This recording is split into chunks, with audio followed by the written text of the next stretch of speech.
चला मित्रांनो, आपलं स्वागत आहे विठ्ठल पुंगळे या ॲपवरती. पुढचा जो टॉपिक आहे महाराष्ट्राच्या भूगोलमधला, या ठिकाणी लोकवस्ती आहे. लोकवस्ती या टॉपिकवरती या ठिकाणी पूर्वपरीक्षा आणि मुख्य परीक्षा दोन्हीपैकी कुठे प्रश्न या ठिकाणी राहू शकतो बघा.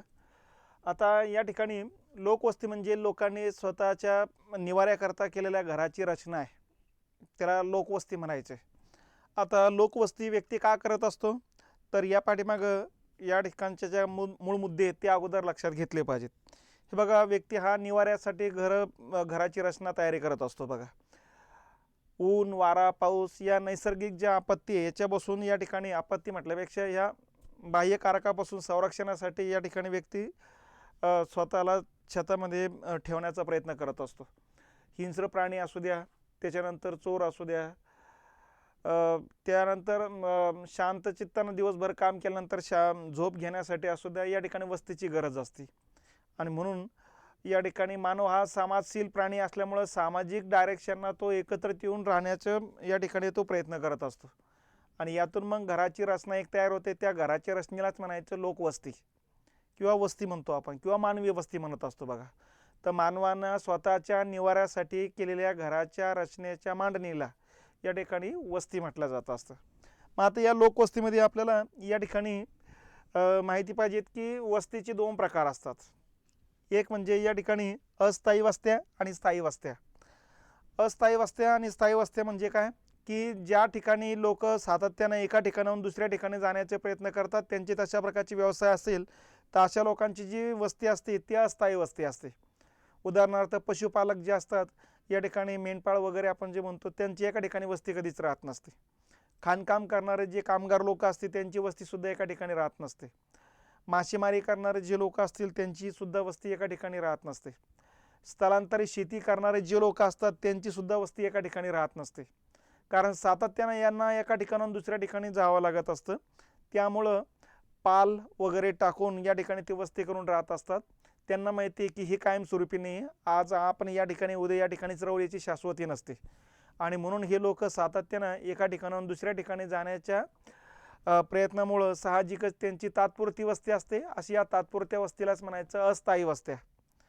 तर शक्यतो अस्थायी वस्त्याचा जो प्रकार आहे हा एक या ठिकाणी लक्षात घेतला पाहिजे. आणि दुसरा प्रकार येतो असतो स्थायी वस्त्या, परमनंट सेटलमेंट म्हणतो आपण त्याला. मग स्थायी वस्त्या म्हणजे काय, ते एका ठिकाणी वस्ती करून राहण्याचा प्रकार जो असतो त्याला म्हणायचं स्थिर वस्ती किंवा स्थायी वस्ती. मग आता स्थिर वस्ती ज्यावेळेस करतो त्यावेळेस तो पक्क बांधकाम करत असतो. मग ते मातीचा असू द्या, दगडाचा असू द्या, विटाचा असू द्या, सिमेंटचा असू द्या, कुठल्याही प्रकारातला असू द्या, पण तो पक्क बांधकाम या ठिकाणी करत असतो. बांधकाम करण्यासाठी सुद्धा वेळ लागत असतो. त्यामुळे साहजिकच आहे ती वस्तीसुद्धा या ठिकाणी मग बऱ्यापैकी वरच्या भागामध्ये, जसं पाणी त्या ठिकाणी नदीचं असेल काठ, तर वरच्या भागामध्ये या ठिकाणी वस्ती करून राहण्याचा प्रकार आहे, जेणेकरून वस्तीमध्ये पाणी येणार नाही याची काळजी घेतली जात असते. त्याच्यानंतर ड्राय एरियामध्ये वस्ती करण्याचा प्रकार असतो. त्याच्यानंतर शेतीयोग्य जमीन जर असेल तर त्या ठिकाणीच्या ऐवजी थोड्या उंच ठिकाणी वस्ती करून राहण्याचा एक प्रकार असतो बघा. कारण त्यांना माहिती या ठिकाणी एखादी वस्ती एकदा निर्माण झाली की त्याच्यानंतर ती बरेच दिवस त्या ठिकाणी राहिली पाहिजेत, हा त्या पाठीमागचा उद्देश असतो. तर अशा पद्धतीनं व्यक्ती या ठिकाणी पक्क्या घरामध्ये किंवा एखाद्या ठिकाणी स्थिर घर बांधून या ठिकाणी वस्ती करत असेल तर त्याला म्हणायच्या स्थिर वस्ती किंवा स्थायी वस्ती. ठीक आहे. मग आता या स्थायी वस्तीचे सुद्धा या ठिकाणी प्रकार पाडले जातात बघा. ठीक आहे. मग आता स्थिर वस्तीची किंवा स्थायी वस्तीची दोन प्रकार आहेत, एक आहे ग्रामीण वस्ती आणि एक आहे नागरी वस्ती. ठीक आहे.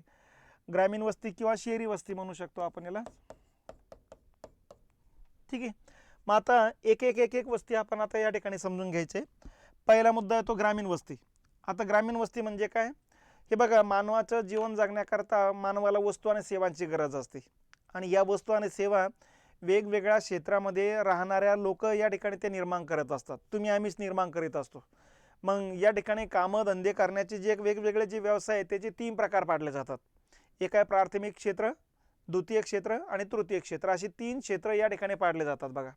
प्राथमिक क्षेत्र म्हणजे निसर्गावर आधारित व्यवसाय करणारे क्षेत्र, जे निसर्गाशी संबंधित आहे. मग मासेमारी असू द्या, वनसंकलन असू द्या, पशुपालन असू द्या, शेती असू द्या, ठीक आहे, खाणकाम असू द्या, हे जे क्षेत्र आहे या क्षेत्राला म्हणायचं प्राथमिक क्षेत्रातले व्यवसाय.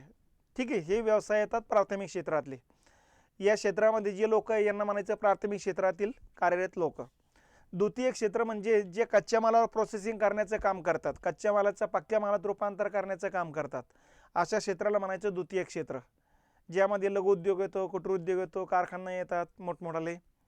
तर हे सगळे येतात द्वितीय क्षेत्रामध्ये. आणि या क्षेत्रात कार्यरत लोकांना म्हणायचं द्वितीय क्षेत्रातील लोक, द्वितीय क्षेत्रात कार्यरत असलेले लोक. ठीक आहे. आणि तिसरा येतो असतो तृतीय क्षेत्र. तृतीय क्षेत्र म्हणजे सेवा निर्माण करणारे, अदृश्य वस्तू निर्माण करणारे क्षेत्र. मग यामध्ये वाहतूक येतं, पर्यटन येते, प्रवास येते, हॉटेल येते, रेस्टॉरंट येते. ठीक आहे. बँका, विमा, प्राध्यापक, वकील, डॉक्टर. ठीक आहे. सामुदायिक सेवा, सामाजिक सेवा, रिअल इस्टेट, हे सगळे जे सेवा आहे. आता या सेवांची संख्या सुद्धा जवळपास 400-500च्या पुढे गेलेली आहेत. तर ह्या सेवा म्हणजे अदृश्य वस्तू निर्माण करणारे हे क्षेत्र मानलं जातं असतं. तर अशा पद्धतीनं या ठिकाणी मानवी जे काही लोक आहेत हे लोक 3 क्षेत्रात कार्यरत आहे: प्राथमिक क्षेत्र, द्वितीय क्षेत्र आणि तृतीय क्षेत्र. मग यामध्ये आपल्याला माहिती आहे प्राथमिक क्षेत्रामध्ये या ठिकाणी जे लोक आहेत, प्राथमिक क्षेत्रातले लोक ज्या ठिकाणी वस्ती करून राहतात त्या वस्तीला म्हणायचं शक्यतो ग्रामीण वस्ती.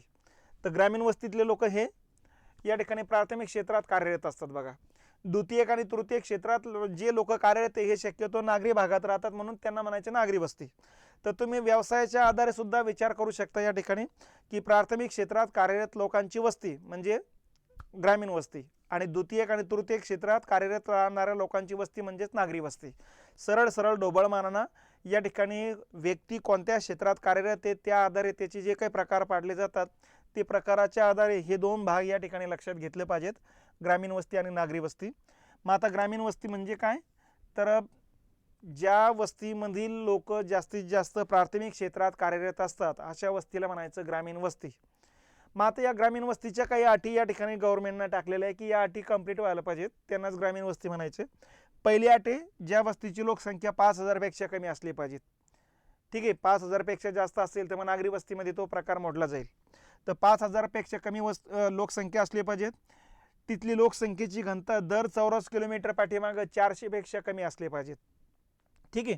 आणि तिथं जेवढे लोक असतील, 2000 असेल, 4000 असेल, 5000 असेल, जेवढे लोक असतील या लोकांमध्ये 25%पेक्षा जास्त लोक शेती क्षेत्राशी संबंधित किंवा प्राथमिक क्षेत्राशी संबंधित असले पाहिजेत. अशा प्रकारच्या 3 अटी कंप्लीट करणाऱ्या भागाला किंवा त्या भागातल्या त्या वस्तीला म्हणायचं ग्रामीण वस्ती. ठीक आहे. तर थोडक्यात ही ग्रामीण वस्ती आहे.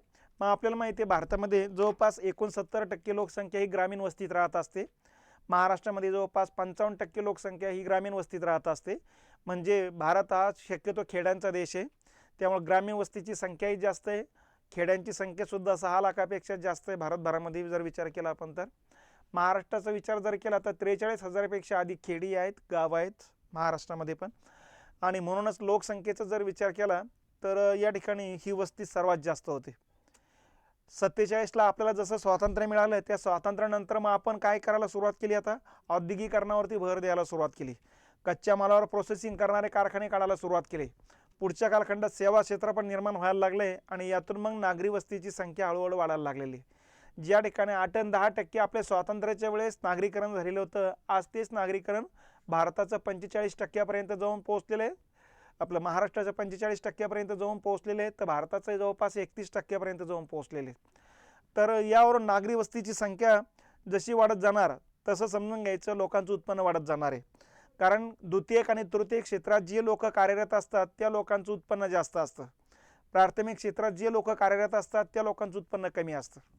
त्यामुळे शहरी भागामध्ये जर विचार केला तर शहरीकरण जास्तीत जास्त होणं आपल्या फायद्याचंच आहे, कारण लोकांचं उत्पन्न वाढेल, पर्यायानं शेतीवरचा बोजा कमी करता येईल. ग्रामीण भागामध्ये तेवढ्या सुविधा मिळत नाही जेवढ्या सुविधा शहरी भागात मिळत असतात.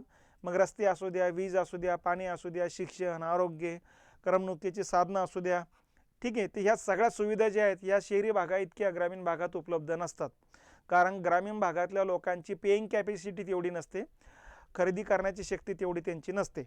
आणि म्हणून ग्रामीण भाग दिवसेंदिवस कमी होणं, शेतीवरचं बोजा कमी होणं हे देशाच्या भल्याच्या डायरेक्शननं उत्कृष्ट मानलं जातं असतं. बघा, मग आजही ग्रामीण भागातली लोकसंख्या या ठिकाणी काही कमी नाही, भरपूर आहेत, कारण 69% लोकसंख्या ही ग्रामीण भागात राहते भारतभरातली. आणि 69% लोकसंख्या ग्रामीण भागात राहत असेल तर थोडक्यात देशाचा विकास करायचा म्हणजे पहिला ग्रामीण भागाचा विकास करणं गरजेचं आहे. कारण आज 69% लोक ग्रामीण भागात राहतात म्हणजे त्यामध्ये सुद्धा जवळपास 70-80% लोक हे शेतीशी संबंधितच आहे. आणि आपली शेती ही निसर्गावर आधारित आहे, मान्सूनवर आधारित आहे.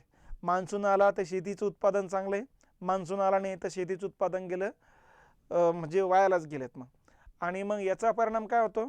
याचा परिणाम हा होतो की पूर्ण आपली अर्थव्यवस्था शेतीवरती अवलंबून राहते, पर्याय ना निसर्गावर अवलंबून राहते. आणि म्हणून हे निसर्गावरचं अवलंबित्व कमी करायचं असेल तर द्वितीयक आणि तृतीयक क्षेत्रातील लोकसंख्या वाढणं गरजेचं असतं, शहरीकरण जास्तीत जास्त होणं गरजेचं असतं. ठीक आहे. मग आता ग्रामीण वस्तीचे हे 3 भाग आपण बघितलेले आहेत बघा. मग आता या ग्रामीण वस्तीमध्ये या ठिकाणी सर्वात जास्त ग्रामीण वस्ती कुठे आहे? तर सर्वात जास्त ग्रामीण वस्तीचं राज्य येतं असतं हिमाचल प्रदेश. ठीक आहे. हिमाचल प्रदेश आहे, उत्तर प्रदेश आहे, बिहार आहे, झारखंड आहे, छत्तीसगड आहे, ओरिसा आहे. ठीक आहे. ही जी राज्य आहेत ही ग्रामीण वस्तीची संख्या जास्त असलेली आहे. राजस्थान आहे. ठीक आहे. त्याच्यानंतर इकडं मेघालय येत असतं, अरुणाचल प्रदेश येत असतं, मणिपूर येत असतं, नागालँड आहे, मिझोराम आहे, त्रिपुरा आहे. तर ही जी राज्य आहेत ही मेजॉरिटी ग्रामीण वस्तीचं राज्य आहे. इकडं हरियाणा, पंजाबचा पण आपण या ठिकाणी उल्लेख करू शकतो. तर या भागामध्ये ग्रामीण लोकसंख्या सर्वात जास्त आहे. त्याचं कारण आहे त्या ठिकाणी कृषीयोग्य जमीन चांगली आहे. या भागात डोंगराळ भाग असल्यामुळे शहरी भाग निर्माण करता येत नाही, उद्योगधंदे स्थापन करता येत नाही, म्हणून त्या ठिकाणी ग्रामीण वस्ती येते. हिमाचल प्रदेश वगैरे पण राजस्थान असू द्या, पंजाब, हरियाणा, यूपी, बिहार, लक्षात या पट्ट्यामध्ये सकल जमिनीचा भाग आहे, मैदानी प्रदेश आहे, 12 वाहणाऱ्या नद्या आहेत. आणि या पट्ट्यामध्ये जर विचार केला तर सुपीक जमीन असल्यामुळे शेती करणाऱ्यांची संख्या जास्त आहे. ठीक आहे. इथं छत्तीसगड असू द्या, झारखंड असू द्या, ओरिसा असू द्या, या पट्ट्यामध्ये झाडी जास्त आहे, खनिजे जास्त आहे. त्यामुळे साहजिकच या भागामध्ये आदिवासी लोकांची संख्या जास्त आहे. आणि आदिवासी लोक जे काही वस्ती करून राहतात हे ग्रामीण वस्तीचाच एक भाग मानला जात असतो. म्हणून ही जी राज्य आहेत या राज्यामध्ये ग्रामीण वस्ती जास्त आहे.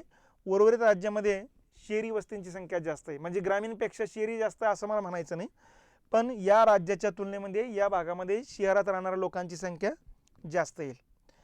मग आता या ठिकाणी महाराष्ट्रातली जी काही ग्रामीण वस्ती आहे या महाराष्ट्रातल्या ग्रामीण वस्तीची जी वैशिष्ट्ये आहेत ती वैशिष्ट्ये लक्षात ठेवा. आता ही वैशिष्ट्ये काय असं काही अनकॉमन नाही, कॉमन आहे सगळे. म्हणजे ग्रामीण वस्तीकडे एक नजर टाकली तर तुमच्या लक्षात यायला लागेल की ग्रामीण वस्तीची जी काही नियोजन पद्धती जी आहे ती नियोजन पद्धतीने नसतातच तशी. म्हणजे त्यांचे रस्ते काय असे सरळ किंवा काटकोन त्रिकोणामध्ये असत नाहीत, नंबर 1. नंबर 2, रस्ते मोठाले असत नाही, रस्ते छोटाले राहतात. नंबर 3, प्रत्येक घरातलं जे काही मलनिस्सारणाच्या पाण्याची जी सुविधा आहे त्या या ठिकाणी नसतात. डायरेक्ट घरासमोरून पाणी या ठिकाणी नाल्याद्वारे वाहून जातात, त्यामुळे आरोग्याचे बरेच प्रश्न तयार होतात. नंबर 4, प्रत्येक घरांच्या 2 घरादरम्यान या ठिकाणी मोकळी जागा या ठिकाणी अजिबात राहत नाही. कदाचित एकच भिंत 2 जणांची असते, म्हणजे एकमेकांना चिपकून या ठिकाणी घरं असतात. याचा परिणाम काय होतो? एकमेकांना चिपकून घरं असल्यामुळं साहजिकच हवा आणि प्रकाश येण्याच्या समस्या निर्माण होतात. तर त्या समस्या या ठिकाणी असतात. त्याच्यानंतर या ठिकाणी काही 2 मजली, 3 मजली, 4 मजली अशा प्रकारची घरं राहत नाहीत. शक्यतो जमिनीशी संबंधित असलेल्याच घरांची संख्या या ठिकाणी जास्त असते. त्याच्यानंतर मातीची घरं, दगडाची किंवा लाकडापासून तयार केलेल्या घरांची संख्या जास्त असते, म्हणजे साधी घरं असतात. त्यांना काही विशिष्ट असं इंटेरियर डेकोरेशन वगैरे काही प्रकार यांच्यामध्ये नसतो. त्यानंतर ही घरं जी आहेत ही संरक्षणाच्या डायरेक्शनला बांधलेली असतात, चोरी वगैरे होऊ नये याच डायरेक्शनला बांधलेले असतात. तिथं हवा आणि प्रकाशाचा विचार दुय्यम असतो, म्हणजे त्या ठिकाणी त्याचा विचारच केला जात नाही. त्यांना माहिती आपण दिवसभरच उन्हात राहतोय, त्यामुळे घरात प्रकाश आलाच पाहिजे असा विचार ते हा वर्ग काही करत नसतो. त्यानंतर हेही लक्षात घेतले पाहिजेत की ग्रामीण वस्तीमध्ये मेजॉरिटी लोक प्राथमिक क्षेत्रातलेच असतात.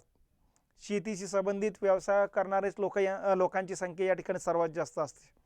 ठीक आहे. त्याच्यानंतर ग्रामीण वस्तीमध्ये जातवार घराची रचना असते.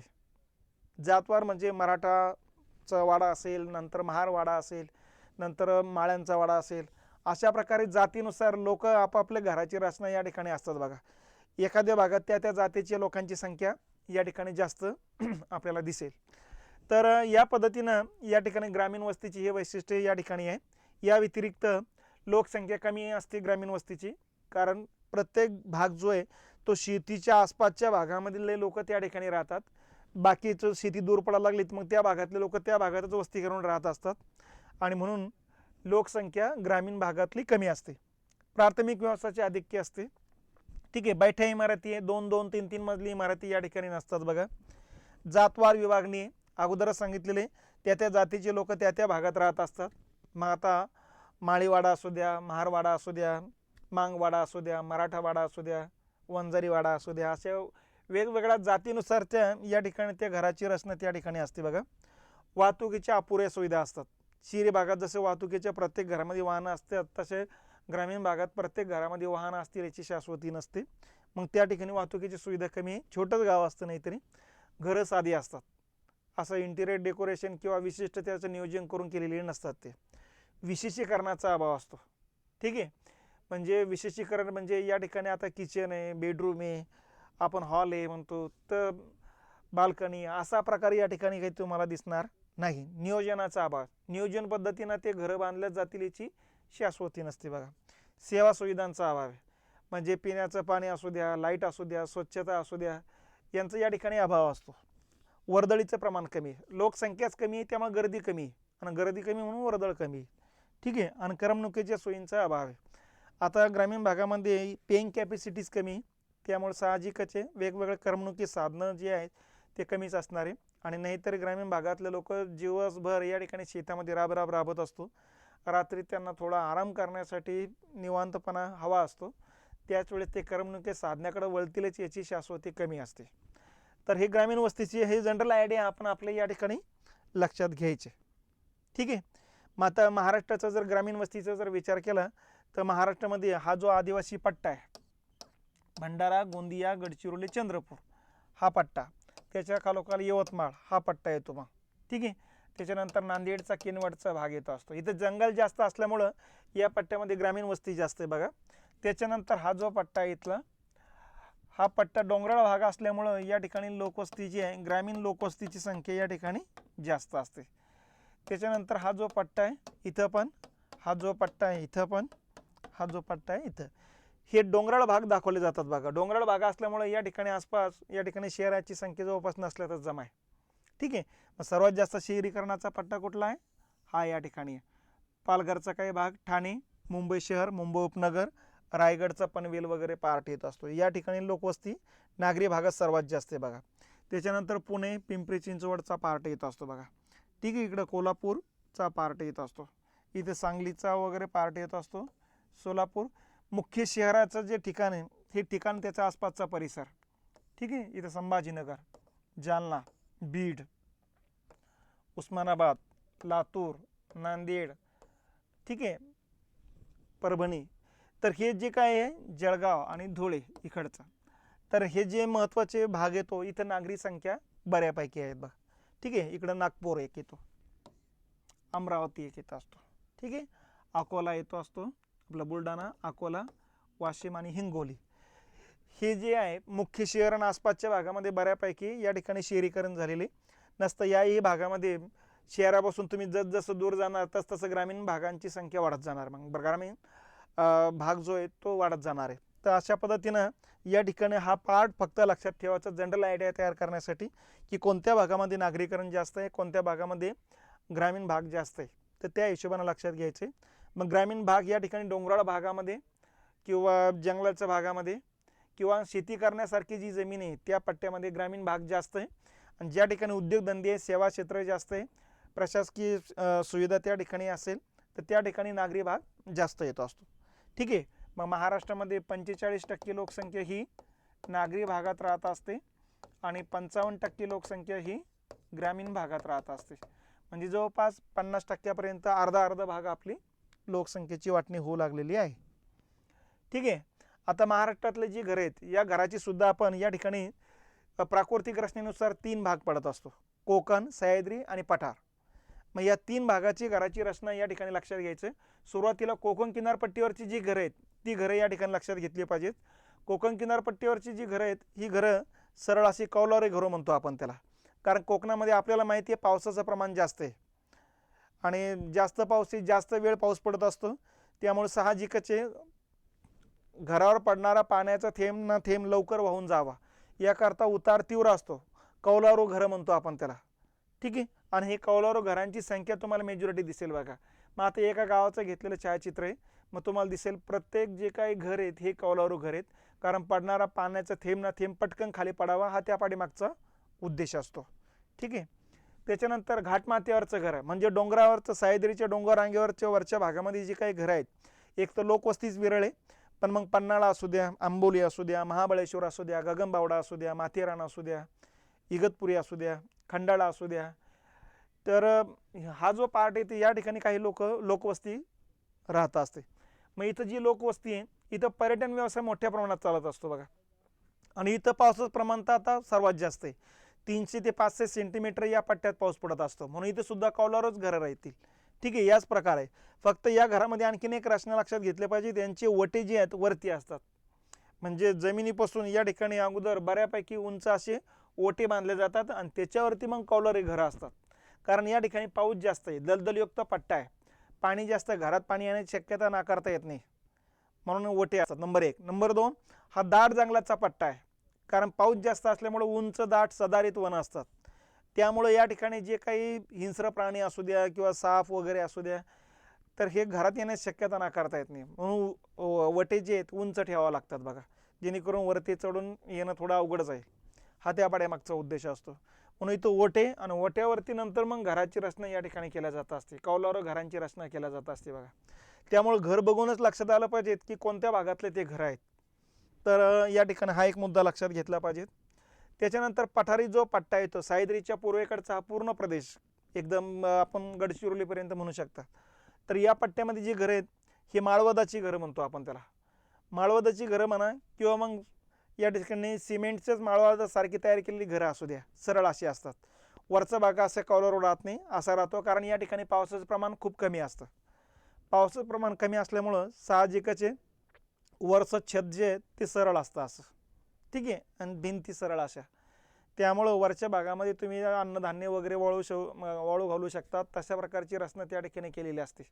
ठीक आहे. थोडाफार उतार काढलेला असतो वरती, पण जास्त उतार नसतो, थोडंफार जे पाऊस पडेल तो वाहून जावा हा त्या पाठीमागचा उद्देश असतो. तर अशा पद्धतीने माळवादाची घरं म्हणतो आपण त्याला.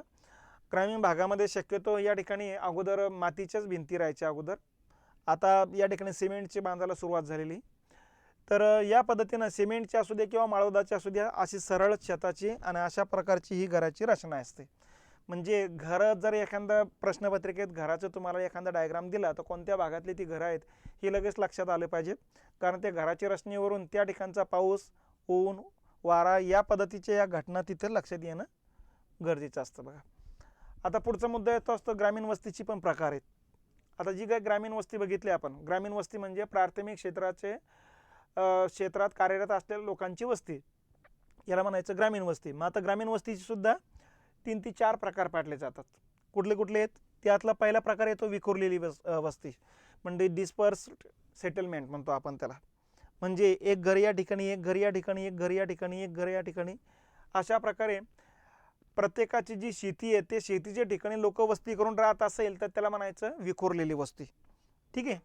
मग शक्यतो गावात लोक न राहता आपापल्या शेतामध्ये वस्ती करून राहणे म्हणजे विखुरलेली वस्ती. मग नगर जिल्हा असू द्या, सोलापूर असू द्या, पुणे असू द्या, कोल्हापूर असू द्या, नाशिक असू द्या, हा जो पश्चिम महाराष्ट्राचा जो एरिया येतो, या पश्चिम महाराष्ट्राची एरियामध्ये या ठिकाणी जी वस्ती आहे ही वस्ती म्हणजेच या ठिकाणी विखुरलेली वस्ती येत असते. मग आता या वस्तीचे फायदे तोटे पण आहेत. फायदे काय? शेतीच्या ठिकाणी लोक वस्ती करून राहत असल्यामुळं या ठिकाणी शेतीसाठी जास्त वेळ देता येतो, पर्यायानं उत्पादन जास्त घेता येत असतं. दुसरा फायदा हा असतो की त्यांना पिण्याच्या पाण्याची समस्या राहत नाही, कारण विहिरी जवळच असतात. सूर्यप्रकाश, वारा, हवा यांची समस्या राहत नाही, प्रदूषणाची समस्या त्या ठिकाणी नसते. ठीक आहे. तर हे फायदे त्या ठिकाणी या ठिकाणी आपल्याला दिसतील बघा. पण फायद्याबरोबर तोटे पण आहेत. तोटे काय? सामाजिकरणाचं या ठिकाणी अभाव होऊन जातो, सामाजिकरण होत नाही. मग या ठिकाणी गावात राहिल्यानंतर एकमेकांचे नातेवाईक हे जे काही परिचयाचे होऊन जातात ते त्या ठिकाणी अपरिचित राहतात. त्याच्यानंतर लग्न कार्याच्या निमित्ताने एकत्र तेवढ्यापुरतंच त्यांचा संबंध आहे बघा, नंतर एकमेकांचे संबंध जोडला जात नाही, लागत नाही. त्याच्यानंतरची प्रमुख समस्या म्हणजे सुरक्षेची समस्या निर्माण होते, कारण अशी एकटी घरं असेल तर चोरांचं प्रथम लक्ष त्याच घरांवरती असतं. कारण त्यांना माहिती आहे की आपले विरोध करायला इतकी लोकांची संख्या त्या घरात नाही आहे, त्यामुळे चोरी करणं अशा वेळेस सोपं जातं. त्यामुळे अशा वेळेस लोकांचा जीव पण धोक्यात येत असतो. तर ह्या सुद्धा समस्या या ठिकाणी या वस्तीच्या आहेत. त्यानंतर दुसरा वस्तीचा प्रकार आहे न्यूक्लिएटेड सेटलमेंट, म्हणजेच केंद्रित वस्ती किंवा दाट वस्ती म्हणू आपण त्याला. ठीक आहे, म्हणजे जी गावं दिसतील मराठवाडा आणि विदर्भामध्ये, तर ही गावं करून लोक वस्ती करतात, तर त्याला म्हणायची केंद्रित वस्ती. शेतीचे ठिकाण न राहता एका ठिकाणी या ठिकाणी अनेक घराची रचना या ठिकाणी केलेली असते, त्याला म्हणायची केंद्रित वस्ती. ठीक आहे, मग मराठवाडा आणि विदर्भामध्ये मोठ्या प्रमाणात ही वस्ती आपल्याला दिसेल किंवा खानदेशमध्ये पण दिसेल बघा. मग आता या वस्तीचं वैशिष्ट्य काय, तर या वस्तीचा पहिला फायदा हा आहे की संरक्षणाच्या दृष्टीने महत्त्वाची असते, नंबर 1. नंबर 2चा फायदा हा असतो की सामाजिकरण इथे चांगलं होतं असतं, एकमेकांच्या ओळखीच्या नातेवाईक वगैरे हा एक प्रकार या ठिकाणी चांगला चालतो असतो बघा. तिसरा फायदा हा असतो की इथे शिक्षणाच्या आरोग्याच्या सुविधा असतात. ठीक आहे, तर हे 2-3 या ठिकाणचे फायदे लक्षात ठेवायचे बघा. पण तोटे पण असतात. तोटे काय असतात, इथं प्रदूषणाची एक समस्या निर्माण होऊ शकते, नंबर 1. मलनिस्सारणाच्या समस्या या ठिकाणी असतात, स्वच्छतेचा अभाव असतो. ठीक आहे, कोंदट वातावरण तयार झालेलं असतं. त्याच्यानंतर इथं राजकारण वगैरे मोठ्या प्रमाणात चालत असल्यामुळं या ठिकाणी मेजॉरिटी वेळ त्या गावातच जातो असतो. शेतीसाठी वेळ कमी मिळतो आणि गावात जास्त लक्ष लागत असल्यामुळं साहजिकच राजकारणाच्या डायरेक्शनना किंवा जे वेगवेगळे व्यसनं आहे ते व्यसनं लागण्याची शक्यता सर्वात जास्त असते. तर याची तोटे पण या ठिकाणी लक्षात घेतले पाहिजेत. तर याला म्हणायचं केंद्रित वस्ती. ठीक आहे, तर आता या ठिकाणी केंद्रित वस्ती अगोदरच सांगितलेली मराठवाडा, खानदेश आणि विदर्भामध्ये आहे. तिसरा प्रकार येतो अपखंडित किंवा विखंडित किंवा खंडित वस्ती म्हणू आपण त्याला, फ्रॅगमेंटेड सेटलमेंट. ठीक आहे, म्हणजे थोडक्यात काय असते, ही वस्ती आता एकाच ठिकाणी राहायला पाहिजेत पण एका ठिकाणी तशा प्रकारची स्थिती नाही. उदाहरणार्थ ही एका गावाची जमीन आहे, पण मधून नदी चाललीत. मग नदी जात असताना पावसाळ्यामध्ये नदी तुडुंब भरून वाहत असते. मग या भागातच जर वस्ती केली तर पलीकडच्या शेती करण्यासाठी जाण्यासारखी स्थितीच राहत नाही. म्हणून लोक काय करतात, काही लोकांची शेती इकडूनच्या बाजूनं असेल तर ते या बाजूनं वस्ती करून राहतात, या बाजूनं इकडे शेती असेल तर या बाजूनं वस्ती करून राहतात. तर यातूनच मग अलीकडची बाजू मध्ये गॅप पडतो, पलीकडची बाजू खुर्द, बुद्रुक वगैरे आपण जे काही खेड्याचे गावाचे नावं जी ऐकतो आपण, तर त्याचा प्रकार ह्याच आहे, नदीच्या आलटून पालटून तयार झालेल्या वस्ती असतात बघा. किंवा ज्या ठिकाणी नदी काठाला जवळ उंचवड्याचा भाग आहे तेवढ्याच ठिकाणी वस्ती करून राहता येत असते, बाकी ठिकाणी वस्ती करून राहणं शक्य नसतं बघा. म्हणून इथं थोडे उंचवड्याचा भाग असेल तर या ठिकाणी लोक वस्ती करून राहणार, काही या ठिकाणी असेल तर मग काही लोक या ठिकाणी वस्ती करून राहणार. आणि यातूनच मग थोडी वस्ती या ठिकाणी, थोडी वस्ती पुढं 200 मीटरवरती, 300 मीटरवरती राहणार. आणि अशा पद्धतीनं थोड्या अंतरावरती जी वस्ती असणार आहेत अशा वस्तीला म्हणायचं खंडित वस्ती, विखंडित वस्ती, अपखंडित वस्ती. तर हा एक तिसरा प्रकार या ठिकाणी लक्षात घेतला पाहिजेत. आणि चौथा प्रकार आहे तो संमिश्र वस्ती, कंपोजिट सेटलमेंट म्हणतो आपण त्याला. मग आता संमिश्र वस्ती म्हणजे काय, म्हणजे या ठिकाणी मुख्य जे गाव असतं ते गाव, या गावातली एकतर वस्ती आहेच, पण शेजारच्या लहान लहान ज्या वस्त्या आहेत ह्या लहान लहान वस्त्या या गावाभोवती या ठिकाणी राहत असेल, या शेजारच्या गावामध्ये या ठिकाणी प्राथमिक क्षेत्रातले लोक आणि या मोठ्या गावामध्ये मेजॉरिटी तुम्हाला द्वितीय क्षेत्रातले लोक कार्यरत असेल किंवा सेवा क्षेत्रातले लोक कार्यरत असेल, तर अशा वस्तीला म्हणायचं संमिश्र वस्ती. ज्या वस्तीमध्ये प्राथमिक क्षेत्राबरोबर द्वितीयक आणि तृतीय क्षेत्रातील लोकांचं अस्तित्व असतं अशा वस्तीला म्हणायचं संमिश्र वस्ती. म्हणजे मुख्य गाव आणि गावाच्या शेजारचे गावातले जे लोक आहेत ते गावाच्या जवळजवळ यायला लागतात आणि वस्ती करून राहतात, अशा वस्तीलाच म्हणायचं संमिश्र वस्ती. तर हा एक वस्तीचा प्रकार या ठिकाणी लक्षात घेतला पाहिजे. ठीक आहे, आता हे झाले ग्रामीण वस्तीचे प्रकार. आता पुढचा मुद्दा येतो ग्रामीण वस्तीचे सेटलमेंट, म्हणजे आपलं पॅटर्न म्हणू किंवा सेटलमेंट म्हणू आपण त्याला, आकृतीबंध, म्हणजे वस्तीचा नेमका आकार कसा असतो. मग आता आपल्याकडे ज्या वस्ती असतात त्या वस्तीचा आकार लक्षात घ्यायचे आपण. पहिला येतो रेषाकृती वस्ती, म्हणजे एका रेषेत घरं या ठिकाणी असेल तर रेषाकृती वस्ती म्हणतो. म्हणजे एखादा रस्ता असेल तर रस्त्याच्या दोन्ही बाजूला घराची रचना असेल तर एका सरळ वरतून जर बघितलं तर एका रेषेत दिसतात ते, म्हणून रेषाकृती वस्ती म्हणतो आपण त्याला. मग रेषाकृती वस्ती कुठे असते, रेषाकृती वस्ती एकतर रस्त्याच्या बाजूला असते, ठीक आहे, किंवा नदीच्या बाजूला असते किंवा किनारपट्टीवर असते. या 3 ठिकाणी रेषाकृती वस्ती आपल्याला आढळत असते. पुढचा प्रकार आहे बाणाकृती वस्ती, म्हणजे धनुष्य बाण जसा असतो तशा प्रकारची वस्ती. म्हणजे समुद्र आहे, समुद्रामध्ये जमिनीच्या एखाद्या ठिकाणी भाग जमिनीत आपला समुद्रात घुसल्यासारखा असेल तर अशा ठिकाणी जी वस्ती असते त्या वस्तीला म्हणायचं बाणाकृती वस्ती.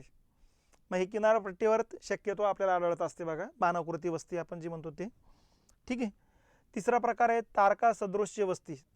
ज्या ठिकाणी अनेक रस्ते एकत्र येतात, जे मुख्य शहराचे जे ठिकाण आहेत, मग नाशिक असू द्या, इथे संभाजीनगर असू द्या किंवा बीड असू द्या, या ठिकाणी जी काही वस्ती आढळते ही तारकाकृती वस्ती आढळते.